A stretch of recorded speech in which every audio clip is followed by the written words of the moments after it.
बाढी र पहिरोले देशैभरि मच्चायो निकै ठुलो विटण्ड। कैयौंको मृत्यु। बाढी पहिरोले 4 राजमार्गका विभिन्न सडक अवरुद्ध। 34वटा सडक एकतर्फी सञ्चालनमा। मकवानपुर पहिरो अपडेट। बेपत्ता 2 को शव भेटियो, 3 को खोजी जारी। सर्लाहीमा बाढीबाट 2 जनाको मृत्यु, 72 जनाको उद्धार। मकवानपुरमा बाबु छोरीको शव फेला परे पानी, 3 जना अझै बेपत्ता। बागमती नदीको किनारामा फँसेका 72 जनाको उद्धार, 2 जनाको मृत्यु। नेकपा एमालेलाई मनाउन बालुवाटारमा शीर्ष नेताहरूको बैठक बस्दै। गौर हत्याकाण्डबारे केही गर्न नसकेकोमा आत्मआलोचित रहेको डाक्टर बाबुराम भट्टराईको टिप्पणी। र सुन तस्करीको अनुसन्धानमा राजनीतिक सहभागिता खोज्नु नेकपा एमालेको बन्नेत भएको नेकपा माओवादी केन्द्रको भनाई। आज दुवै सदनका बैठक बस्दै नेकपा एमालेले अवरोध नगरे टोपबहादुर रायमाझीको संसदबाट संसद पद नै निलम्बन गर्ने जानकारी गराइने। अब हेर्नुहोस् पुरा समाचार।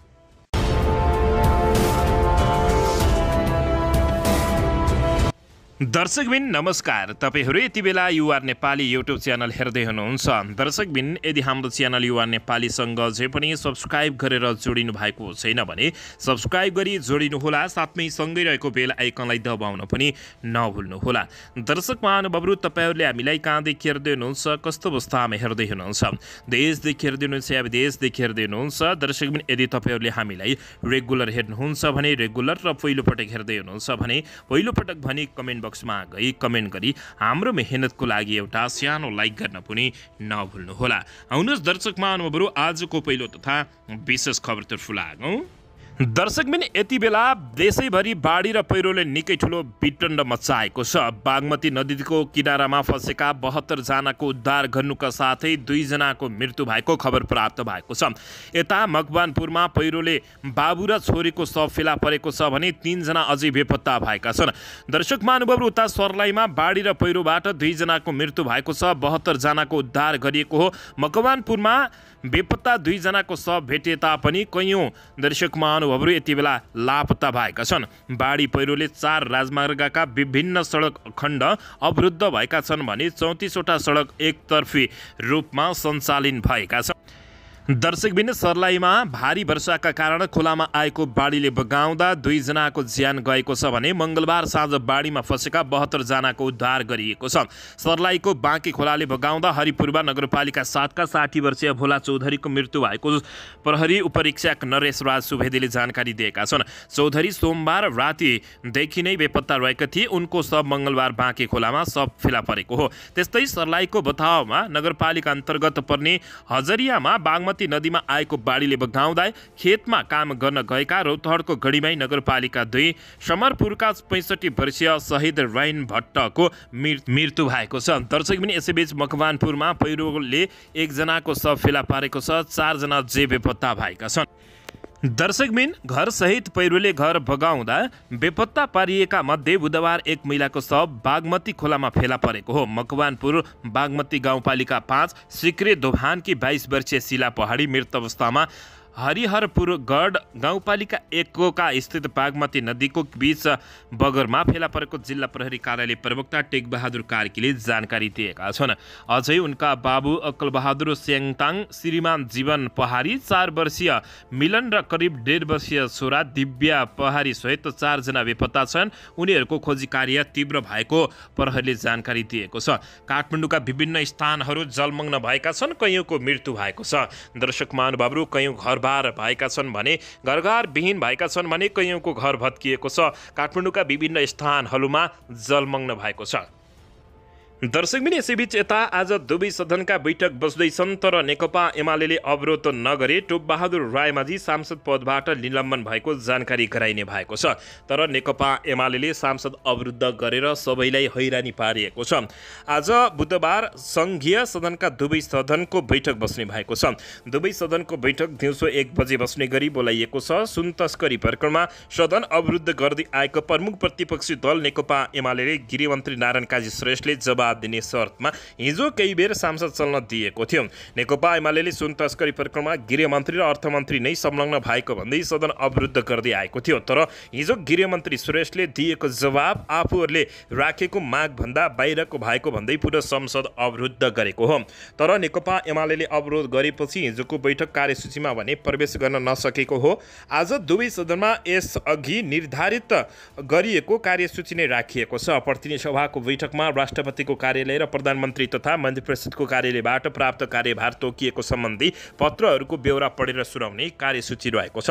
नक्कली भुटानी शरणार्थी प्रकरणमा मुछिएका नेकपा एमालेका तर्फबाट प्रतिनिधि सभा सदस्य टोपबहादुर रायमाझी निलम्बन भएको जानकारी गराउने बताइएको छ। बेपत्ता पारिएका व्यक्तिको छानबिन, सत्य निरूपण तथा मेलमिलाप आयोगको कार्य अवधि थप गरिएको बारे बाधा अड्काउ फुकाउ आदेश सदन समक्ष पेश हुने सांसद सचिवालयले जानकारी दिएको छ। यस्तै सभामुख देवराज घिमिरेले प्रतिनिधि सभा अन्तर्गत विषयगत समितिमा सदस्यको नाम हेरफेर गर्ने बताइएको छ। आजको बैठकमा अनुपस्थित सदस्यहरूको उपस्थिति बारेको सूचना सभाको स्वीकृतिको लागि पेश गर्ने कार्यसूची रहेको छ। दर्शकबिन यसैबीच यता सुन तस्करीको अनुसन्धानमा राजनीतिक सहभागिता खोज्नु नेकपा एमालेको बदनियत भएको नेकपा माओवादी केन्द्रले आरोप लगाएको छ। नेकपा माओवादी केन्द्रका नेता एवं सांसद लेखनाथ दाहाल राजनले उच्चस्तरीय छानबिन समिति बनाउनु पर्ने नेकपा एमालेको माग अनुचित भएको बताएका छन्। कुनै पनि खालको दबाव र प्रभावबाट मुक्त भएर सुन तस्करीको अनुसन्धान प्रक्रिया अगाडि बढेको छ। त्यसलाई गिजोल्न, बिथोल्न, विषयान्तर गर्न, सुन तस्करहरूलाई संरक्षण गर्न र त्यसको जरा खोतल्दा आफू समक्ष आइपुग्ने भन्ने तरासमा नेकपा एमाले राजनीतिक सहभागिता खोजेको बताएका हुन्। यो राजनीतिक सहभागिता गर्ने भन्दा पनि आपराधिक विषय हो। अपराधलाई अनावश्यक राजनीतिक विषय बनाउने, समितिमा आफू बसेर प्रमाण नष्ट गर्ने प्रवृत्ति विरुद्ध अभियानलाई कमजोर बनाउने बदनियतपूर्ण माग हो। उनले भने कि कार्यक्रम नेपाली बहसमा कुराकानी गर्दै यस्तो बताएका छन्। नेकपा एमालेको सांसद अवरोध प्रधानमन्त्री पुष्पकमल दाहाल प्रचण्डको सुशासन, समृद्धि र सामाजिक न्यायको सङ्कल्पसहित भ्रष्टाचार विरुद्ध लक्षित रहेको समेत उनले बताएका छन्।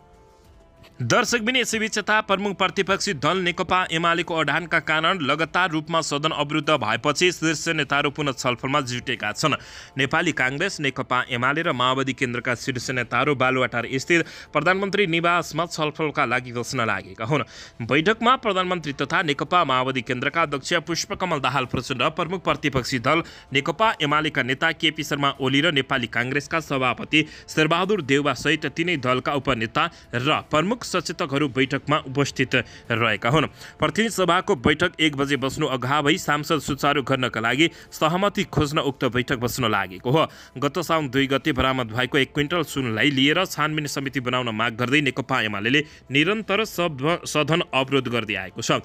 तर सो बैठकमा राष्ट्रिय स्वतन्त्र पार्टी र राप्रपालाई भने प्रवेश निषेध गराइएको अवस्था रहेको छ।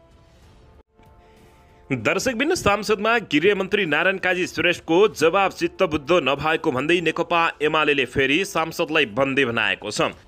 सुन तस्करी प्रकरणबारे उपप्रधानमन्त्री तथा गृहमन्त्री नारायण काजी सुरेशले दिएको जवाबप्रति चित्त बुझ्दो नभएको भन्दै प्रमुख प्रतिपक्षी दल नेकपा एमाले सांसदमा फेरि अवरोध कायमै राखेको हो।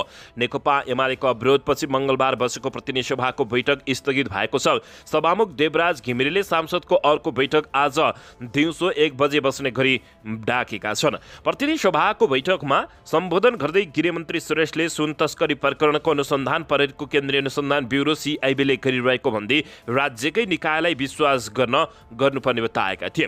तर गृहमन्त्री नारायण काजी सुरेशको सम्बोधन लगत्तै नेकपा एमालेका सांसदहरूले उठेर विरोध जनाएका थिए। नेकपा एमालेका सांसदहरू आफ्नो आसनबाट उठेर विरोध जनाएपछि सभामुख देवराज घिमिरेले सचेतक महेश बर्तौलालाई बोल्ने समय दिएका थिए। सचेतक बर्तौलाले सुन तस्करी प्रकरणमा उच्चस्तरीय छानबिन समिति बनाउने प्रस्ताव गृहमन्त्री सुरेशबाट नआएकाले बैठक अगाडि बढ्न नसकेको उनले बताएका हुन्।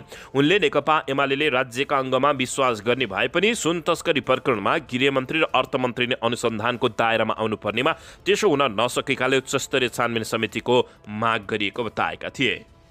दर्शकबिन यसैबीच यता तीन दलका नेताहरूले सबै सांसदको अधिकार छिन्ने काम गरेको नेकपा यसका नेता मेटमणि चौधरीले आरोप लगाएका छन्। नेकपा एकीकृत समाजवादी पार्टीका प्रमुख सचेतक मेटमणि चौधरीले प्रमुख तीन दलका शीर्ष नेताहरूले सबै सांसदहरूको अधिकार छिन्ने काम गरेको आरोप लगाएका हुन्। मङ्गलबार प्रतिनिधि सभामा बैठकमा आकस्मिक समय लिएर बोल्दै प्रमुख सचेतक चौधरीले आफूसँग जोडिएका व्यक्तित्व स्वार्थका कारण सबै सांसदको हक अधिकार छिन्ने गरी प्रमुख तीन दलका शीर्ष नेता केपी शर्मा ओली, प्रधानमन्त्री पुष्पकमल दाहाल प्रचण्ड र पूर्व प्रधानमन्त्री शेरबहादुर देउवाले सांसदलाई छिन्ने काम गरेको र बन्धक बनाउने काम गरेको उनले आरोप लगाएका छन्। आफूसँग जोडिएका व्यक्तिसँग स्वार्थका कारण सबै सांसदका हक अधिकार छिन्ने गरी प्रमुख तीन दलका शीर्ष नेताहरूले सांसदलाई बन्धक बनाउने काम गरेको उनले आरोप लगाएका हुन्।